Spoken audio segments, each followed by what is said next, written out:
You're live. All right, happy Thursday. We're gonna start a little mini series here on just demystifying technique. There's a lot of videos, a lot of things going on right now. So we're just gonna try to focus on a couple simple procedures at a time. Making a dish requires a lot of explanation, a lot of specifics, a lot of minutia. So we're just gonna focus on one major concept. Today that's gonna be crispy skin fish. We can do that with Branzino that is provided to us today by Gourmet. So this is part of our feature with them called Cooking at Home with Kai. And what we're gonna do is just talk about the basics of how to get crispy skin fish every time so that you yourself can cook it just like a saute cook would at a restaurant. What we did here was we already got this Branzino, pin boned it, which I understand is a little bit complicated and we'll save for another lesson, and just trimmed a little bit off the tail and the belly. What the most important part, however, is that we just left this out of the package in the refrigerator, skin side up. This allows the skin to just air dry a little bit and lose some of that moisture, which is going to be the key to what we're doing right now. So to start, I'm going to focus over here on this pan. A lot of home cooks are afraid of high heat, as I often find, but for the secret of crispy skin fish every time, you got to start with high heat. So while that pan is going, we are going to just score the skin. Scoring is not necessary in order to crisp fish skin, but it makes it a lot easier on you. The biggest problem you face is when you add the pan to the fish to the pan, the skin coagulates and starts to curl. So you get something that cooks unevenly. Scoring it allows you the flexibility to break up part of that skin and have to actually apply less pressure once you put it in the pan. So a couple small scores, not cutting all the way through the flesh obviously, but just the skin is gonna make a big difference. Okay, so we're gonna season these up with salt while our pan is getting hot. And you could be doing this with salmon, you could be doing this with trout. I love Branzino, known as loup de mer in French, wolf of the sea. It's a very meaty white fish, kind of a bream. So we're gonna let our pan get hot for another 30 seconds here. One of the most important parts of sauteing or cooking in a restaurant capacity is the ability to let your pan get hot before you add your oil. And it's the difference between your fish sticking to the pan and not being able to get it off, and it coming off very cleanly. Towels. Here. I have towels. Alright, so now that we have some towels to cook with, You mean destroy? Towels to destroy. add a thin film of oil to our pan. It should just barely be enough oil to coat the bottom once you get it going. And then, because your pan is now hot, it takes a little less time for your oil to come to temperature. It's cold oil in a cold pan that prevent your fish skin from releasing properly. And as you're gonna see, we're only gonna use high heat for about 10 seconds once we actually add the fish. We'll explain more about that later. In the meantime, you just wanna make sure that you can see your oil moving. You probably can't tell in this video, but you wanna make sure that your oil is moving quickly. And my favorite smell in the world, oil just before it starts to get too hot, it has a very distinct aroma. We're gonna cool down that pan by slowly laying the fish away from us. Laying it away from you means you're not gonna splash hot oil on yourself. And then using either a spatula, I use my fingers because I've done this a lot, but you literally press the fish down and watch that skin relax. Okay, so we're gonna do this one more time so you can see that. I'm gonna stay close.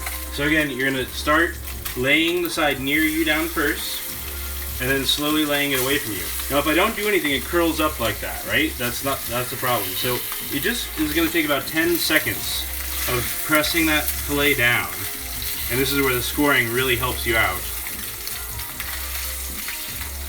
And once you see that the fish is actually relaxed and it's stopped curling, that means you're pretty much done pressing. You might have some uneven bits that have a micro curl in them, but that's gonna be okay. Alright, so we're just gonna make sure that it's not recurling. Keep pressing down for a little bit. Ooh.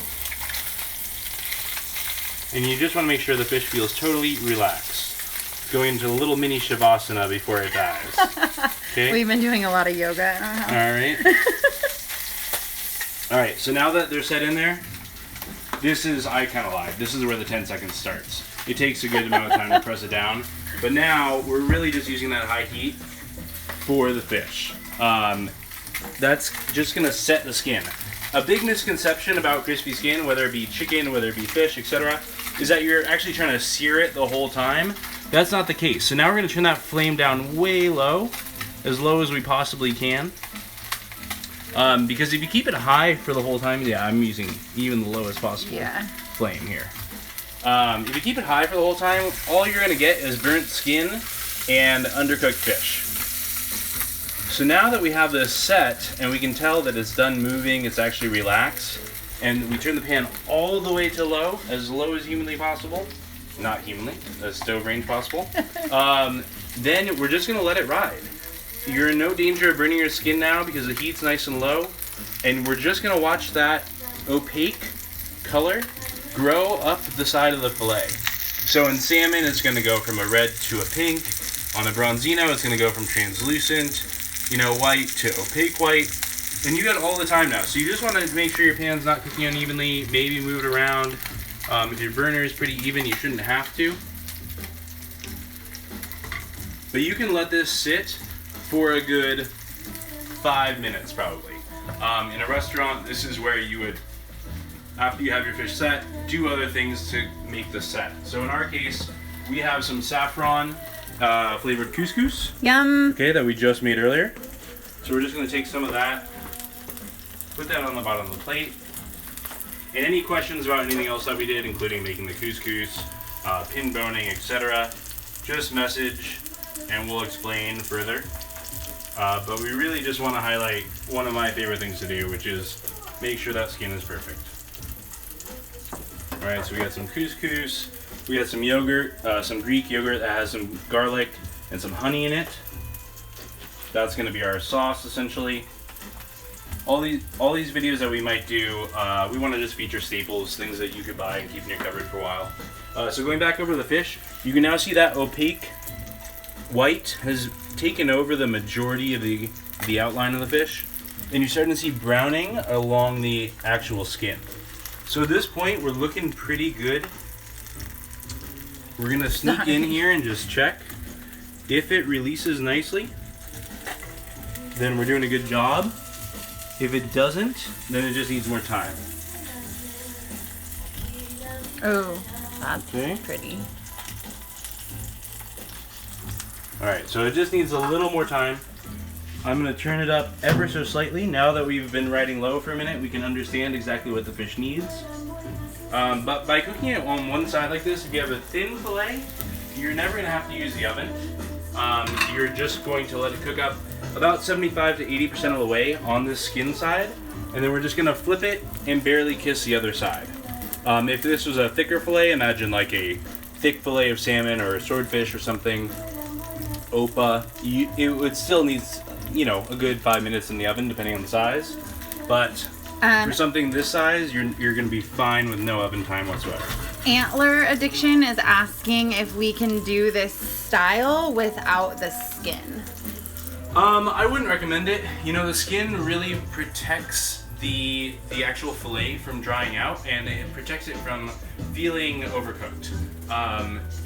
We can do other videos on how to poach, on how to cook en papillote, and other styles that feature, a more delicate fish. But for something that you want to cook skin on, you always want something a little bit firmer, a little bit meatier, like the Branzino, like the salmon, like an Opa.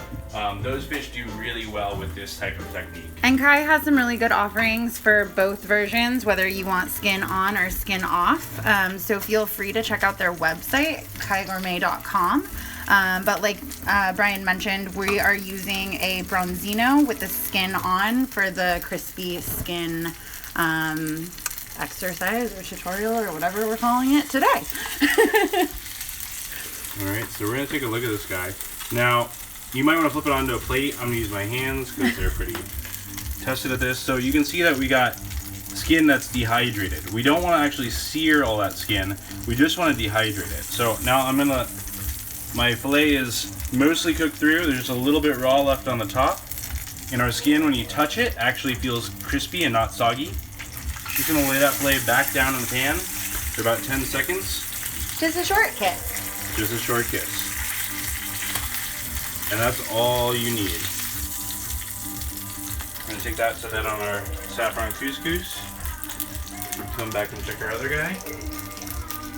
And again, if you ever feel like you're really fighting for that fillet to come off, if you ever feel like you're tugging too much of the skin, it just means it's not ready yet. Just listen to your fish.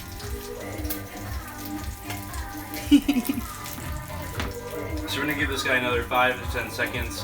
He'll release pretty easily, and then we'll finish up. This one looks really great though. You can see the crispy skin on the outside. My unmanicured nails. Thank you, quarantine. But if anything good is coming out of all of this, it's quality time and learning how to cook at home. Brian's favorite thing. All right, and that's the key is, if you touch it and it's floppy, just put it back on. If you can actually touch it, like feel that it's crispy and it resists, it should feel like, it'll shatter when you hit it with a fork. Boom. And so we're just gonna eat these with that couscous, a little bit of yogurt, some herbs, and as always, a little healthy dose of olive oil. One major component right before you finish. Whenever I cook fish, I always like to just lemon right before you eat. Habits. Okay. All right. I hope that demystified a little bit. Hopefully you just understand the air drying the skin beforehand, scoring it, starting with high heat and letting that skin relax totally, then lowering that heat. You'll have to play around with your burners and see how that goes. But once you lower that heat, cook it most of the way up, and then just barely flip and kiss, and then you're ready to go. All right? Enjoy.